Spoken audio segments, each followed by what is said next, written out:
बिस्मिल्लाहिर्रहमानिर्रहीम। मोहतरम बुजुर्गों, मेरे अजीज साथियों, प्यारे प्यारे बच्चों, अस्सलाम वालेकुम।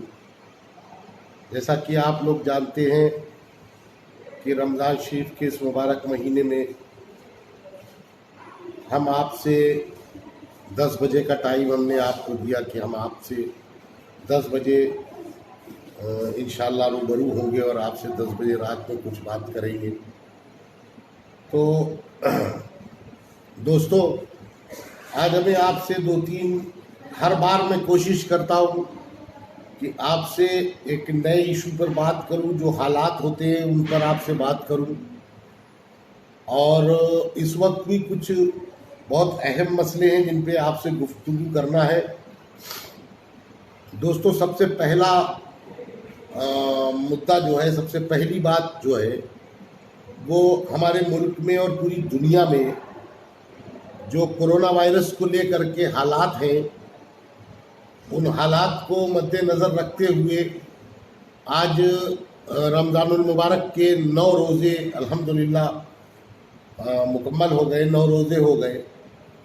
और हालात भी ऐसे हैं कि अभी 17 तारीख तक लॉकडाउन रहना है।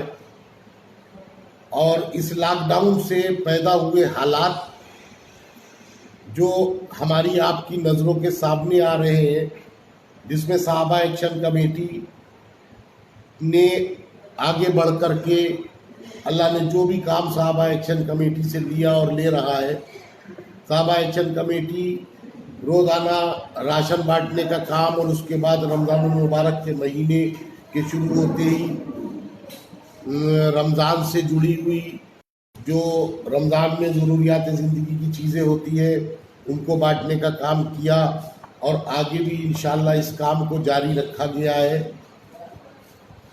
एक तो ये बात है कि अल्लाह जो भी काम ले रहा है, सहाबा एक्शन कमेटी मुस्तैदी से डटी है और उसके लोग ये काम हो रहा है, राशन देने का काम, अल्लाह जो भी काम ले रहा है वो हो रहा है। दूसरी आप हजरात से एक मेरी दरख्वास्त है, और बड़ी मुखलिसाना दरख्वास्त है कि मेरे भाइयों, उस हदीस को याद रखिए। आप रसूलुल्लाह का इरशाद जो है कि अगर तुम्हारे पड़ोसी भूखा है तो तुम पर निवाला हराम है।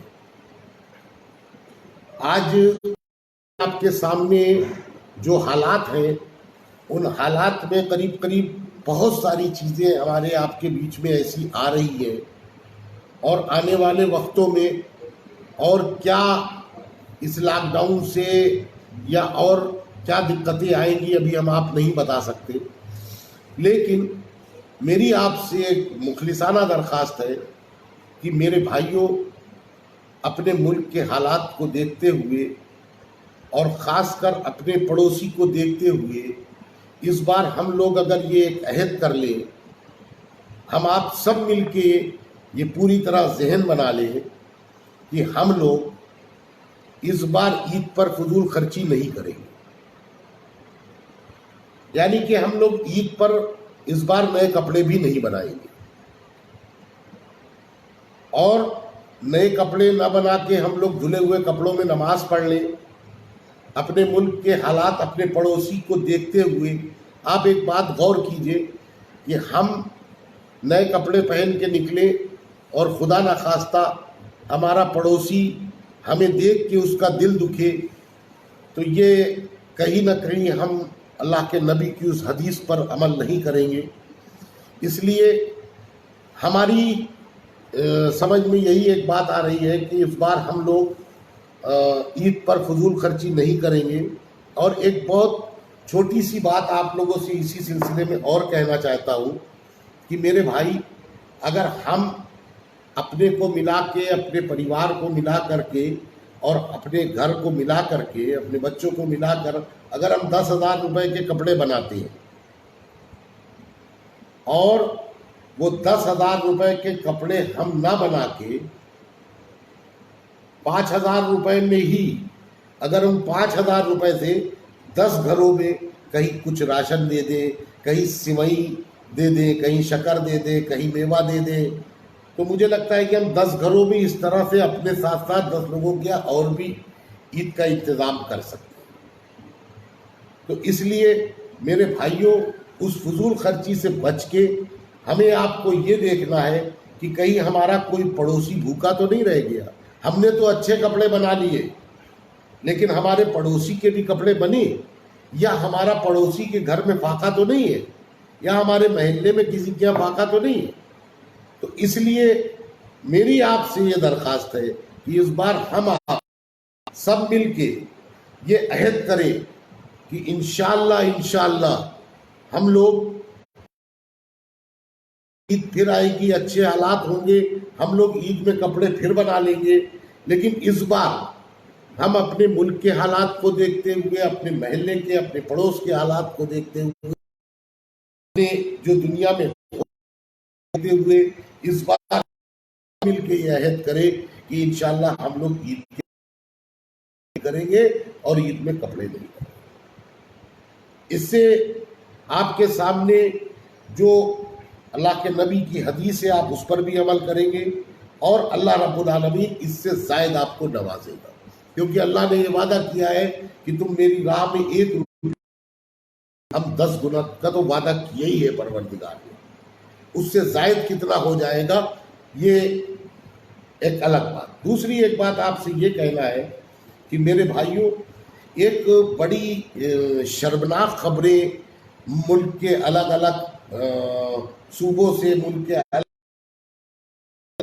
जो बहुत शर्मनाक है कि जो लोग हमारी आपकी जान के लिए और हमारी आपके लिए सड़कों पे निकले हैं, जो लोग हमारी मदद के लिए निकले हैं, मुमकिन है कहीं पे कुछ गलतियां भी हो रही हो, लेकिन बहरहाल वो लोग हमारी मदद, हमारे लिए अपने घर को, अपने लोगों को, अपने ख़ानदान को, अपने बीवी बच्चों को छोड़ करके हमारे लिए वो बाहर हैं, जिसमें डॉक्टर्स हैं, पुलिस है और जो सफाई कर्मचारी हैं, ये सब लगे हुए हैं। हमारे सामने कई मरतबा ऐसी खबरें आ रही हैं मुल्क के अलग अलग हिस्सों से कि कहीं पर उनके साथ पीट हो रही है, कहीं उनको कोई कुछ कह रहा है, कहीं कोई बात हो रही है। ये बड़ी शर्मनाक बात है। ये लोग वो हैं जो असल में, ईमानदारी की बात यह है कि असल योद्धा यही है जो कोरोना से असल लड़ाई लड़ रहे हैं। और मेरे आपके लिए डॉक्टर की टीम आती है। अल्लाह का शुक्र है कि जहाँ जहाँ भी साहबा एक्शन कमेटी के वॉलेंटियर्स रहे, लखनऊ में अल्हम्दुलिल्लाह कोई इस तरह की बात नहीं पेश आई। उनको 3 सवाल पूछना है, वो उनका काम करने के लिए हमारी टीम लगी रही, उनके साथ साथ मिलकर काम किया। तो मैं इस बात, ये बड़ी तशवीश की बात है, ऐसा नहीं होना चाहिए। मेरे साथियों, मेरी इस बात को आप लोगों के ज़रिए आगे जितनी जहाँ तक बढ़ सके इसको बढ़ाइए और इस मामले को रुकना चाहिए। ऐसे लोगों के ऊपर किसी तरह का कोई हमला नहीं होना चाहिए, बल्कि ऐसे लोगों को कोऑपरेट करना चाहिए। ये है असल हमारे आपके जो इस मौके पे लड़ाई लड़ने वाले हैं, कोरोना से लड़ने वाले, ये असल वो लोग हैं। तो इसलिए नुकसानात भी हमारे हो रहे हैं कि हम ऐसी हरकतें करके, देखिए हुकूमत ने, उत्तर प्रदेश की सरकार ने ऐसे लोगों के लिए सख्त कानून भी बना दिए कि NSA लग जाएगी, और NSA लगाने का काम भी हो रहा है। इसलिए ऐसी कोई हरकत नहीं होना चाहिए। तीसरी मेरे भाई, एक आपसे बात ये कहना है कि इस मुबारक महीने में तमाम लोग दुआओं में मशगूल हैं, इबादत में मशगूल हैं। मैंने कई लोगों से पूछा कि एक बात बताइए, क्या आप लोग CA, NRC और NPR को लेकर के भी इस मुबारक महीने में दुआ कर रहे हैं? तो किसी ने कुछ कहा, मैं तो भूल गया, याद ही नहीं। देखिए मेरे भाइयों, याद कीजिए इसके पीछे कितनी कुर्बानियां लोगों ने दी हैं। आज भी लोग जेल काट रहे हैं, आज भी इस मुद्दे पे लड़ने वाले, आज भी बहुत से लोग जेल में हैं। तो हमें आपको दुआ करना चाहिए, दुआ ये करना चाहिए कि अल्लाह रब्बुल आलमीन जो हमारे लिए बेहतर हो वो फैसला। हम आप CA, NRC और NPR को भूल गए। इस मुबारक महीने में अपनी तमाम दुआओं में ये भी दुआ करिए कि अल्लाह इससे महफूज रखे, जो हमारे आपके लिए बेहतर हो, मुल्क के मफाद में जो बेहतर हो वो अल्लाह रब्बुल आलमीन फैसला कराए। जो हमारे आपके लिए और हमारे मुल्क के लिए जो बेहतर हो वो फैसला करे। मेरे भाइयों, ये बहुत मुबारक महीना है। इस महीने में अल्लाह से जितनी दुआएं मांग सकते हैं हम आप दुआएं मांगे और मुल्क की तरक्की के लिए अल्लाह रब्बुल आलमीन हमें आपको महफूज रखे। अल्लाह रब्बुल आलमीन जान माल सबकी हिफाजत करे। मेरे भाइयों, इन्हीं बातों के साथ में अपनी बात को ख़त्म करता हूँ। इंशाअल्लाह अगले इतवार को फिर आपसे मुलाकात होगी। खुदा।